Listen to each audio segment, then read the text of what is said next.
안녕하세요. 로맨티스트의 신동희 변호사. 김장천 변호사입니다. 자, 오늘은 공무원분들이 보셔야 하는 컨텐츠입니다. 아, 공무원. 자, 저희는 변호사 유튜버입니다. 그렇죠? 그렇죠. 자, 그런데 공무원분들도 유튜버 할 수 있을까요? 있나? 자, 이 부분에 대해서 궁금해하시는 분들이 많을 것 같아서 저희가 영상을 촬영하게 됐습니다. 일단 예. 공무원분들 중에 유튜브를 하면 잘할 만한 분들이 많이 계세요. 예를 들면 뭐 선생님이라든지. 이것이 왜 이슈가 됐냐면 몇몇 공무원들의 유튜브 수익 창출 문제가 된다라는 언론 보도가 있었기 때문이에요. 그렇지. 왜냐하면 공무원으로서 내가 벌 수 있는 임금은 딱 정해져 있잖아. 근데 만약에 유튜버를 하거나 뭐 다른 걸 하게 됐을 때 더 많은 수익을 얻게 되면 이 본분을 소홀히 할 수 있단 말이지. 네. 그러니까 문제가 되지 않을까 싶은데요. 자, 최근에 기사를 하나 소개시켜 드리려고 하는데요. 자, 문체부 소속 기관 공무원입니다. 이분이 유튜브 상에서 주식 전문가로 활동 중이시네요. 그래서 본인이 운영하는 주식 관련 유튜브 채널뿐만 아니라 네네. 증권사 방송에 출연을 하신 거예요. 공무원인 걸 숨기고. 숨기고? 네. 계속 이어지다가 누가 이제 알아챈 거죠. 알 수밖에 없죠. 그래서 야, 이거 공무원이 유튜브나 주식 방송 나가가지고 영리 활동하는 거 문제 있지 않냐 이렇게 문제 제기를 했어요. 네네. 그랬더니 이 공무원 입장에서는 나는 유튜브 영상 올려가지고 수익 창출하지 않았고 다른 채널에 내가 출연했을 때도 출연료 받지 않았다.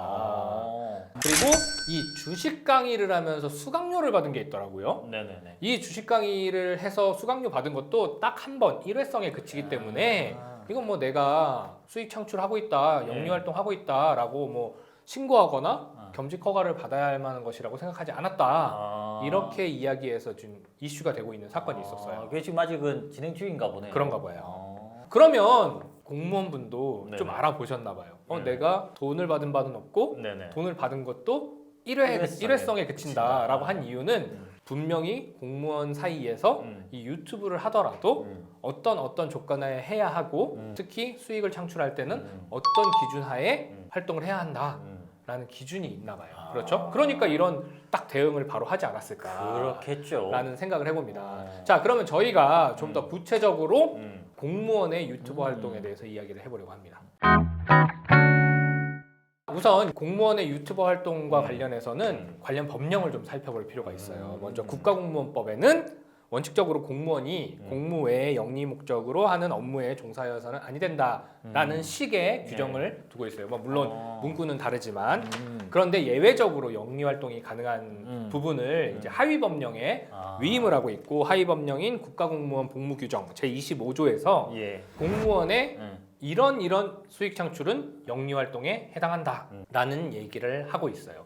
근데 가장 대표적인 게 계속적인 수익 창출이에요. 그래서 일회성이라고 얘기했구나. 그렇죠. 일회적인 수익 창출은 네. 공무원이 영리 활동을 한다고까지 보지 않는다는 거예요. 근데 이게 거듭 이어지면 야, 이제 너는 공무원의 영리 활동이니까 이거는 네. 제재를 받거나 아니면 별도의 허가를 받아야 한다라는 이야기죠. 문득 드는 생각인데 네. 일회성인데 근데 이만큼 받았어. 이것도 한번 고민해 볼 문제는 있을 것 같네요. 단순히 일회성이라고만 해서 이게 영리 활동에 포함되지 않는다고는 볼 수 없겠다는 생각이 문득 들어요, 저는. 그렇죠. 반대로 생각해 보면 이런 것들에 위배되지 그러니까 않으면 영리 활동해도 된다. 그러니까 공무상 직무를 떨어뜨리지 않는다라고 하면 내가 영리 활동을 해도 된다라는 거 아니에요. 가장 대표적인 영리 활동인 유튜브 활동이나 아니면 네네. 인터넷 방송 출연에 대해서 어떠한 지침을 만들 필요가 있겠다는 생각이 들어서인지 행정부 인사혁신처에서 이러한 가이드라인을 만들어줬어요. 그 가이드라인에 대해서 한번 설명해 주시겠어요? 해당 예규를 한번 보면 네. 근무 시간에는 전적으로 직무 수행에 전념해야 되기 때문에 네. 근무 시간 중에 영상을 촬영하는 것은 안 된다. 그렇죠. 예를 들면 근무 시간 중에 옆에 카메라 켜 브이로그야. 공무원이 막 일하는데 브이로그 막 돌아가. 이러면 안 된다는 거죠. 당연한 겁니다. 네. 이거는 안 되죠. 네. 그리고 근무 시간 외에는 원칙적으로는 가능하다. 네. 하지만 직무 능률을 떨어뜨리면 안 되기 때문에 주 52시간, 1일 12시간을 초과해서는 안 된다.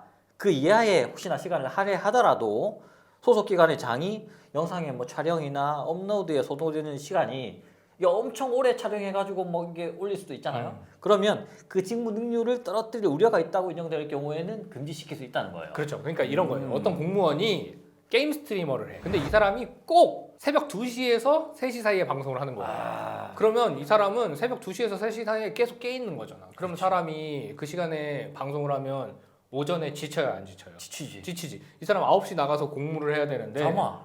맨날 새벽 2시에서 3시까지 계속 방송을 하네?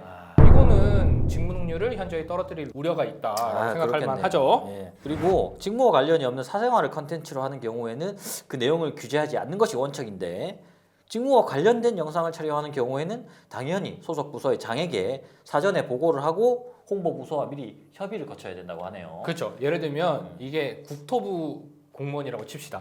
이분이 이제 퇴근 시간 이후에 기타 치면서 노래를 막 불러요. 이건 괜찮아. 개인의 사생활. 그렇지. 근데 국토부 공무원인데 퇴근하고 나서 영상을 찍는데 뭐 국토개발과 아파트 뭐 신축 현장에 대한 예상 이런 걸 막 올려요. 앞으로 저 동네 괜찮을 것 같다. 뭐 이러면서. 성남시의 땅값이 보인다고요. 막 이런 거 하면은 되겠어요, 안 되겠어요? 안 되죠. 그리고는 당연히 공무원으로서 알게 된 비밀을 누설해서는 안 되고 품위를 유지해야 되면서 정치적인 컨텐츠를 다뤄서는 안 된다. 네. 공무원은 정치적 중립인 있죠. 자, 지금 이 시점에서 굉장히 이슈가 되는 이야기일 거예요. 지금 이제 총선이 얼마 남지 않았는데 그렇죠. 공무원이 유튜브 하면서 우리 지역의 A당 후보가 참 마음에 들어요.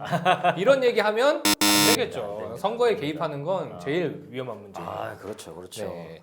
우선 영상을 촬영해서 업로드하는 것까지는 괜찮다가 된 거예요. 그런데 그 영상이 그냥 별로 수익 창출이 안 돼. 그냥 내 취미야. 그런 문제가 없는데 이게 돈을 벌기 시작하면 영리 활동이 되고 그렇죠. 겸직이 되는 거예요. 수익 창출이 되면 이제 다른 직업을 갖는 것이기 때문에 겸직 허가를 받아야 돼요. 그러니까 그 직업이 오히려 공무원으로서의 직업보다 나중에 더 크게 될 수도 돈을 있고. 더 많이 벌 그렇죠. 수도 있잖아. 그러니까 겸직 허가를 당연히 받아야겠죠. 겸직 허가. 겸직을 하면서 다른 직업에서 돈을 받는다는 것 자체가 이미 거기에 집중을 하고 있다는 것이니까 공무원으로서의 직무에 상당히 영향을 줄 수 있다라고 판단이 될 수 있는 거죠. 네. 그러니까 겸직 허가를 미리 받아야 되는 거지.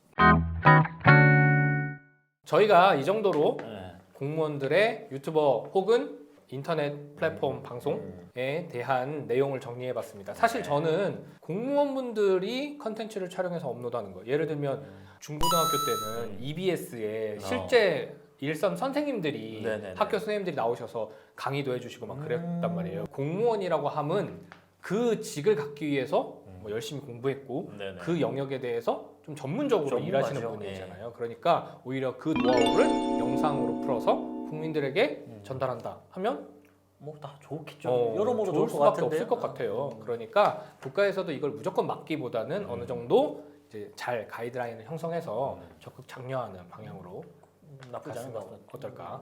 오늘은 여기까지 말씀 나누겠습니다. 감사합니다. 감사합니다.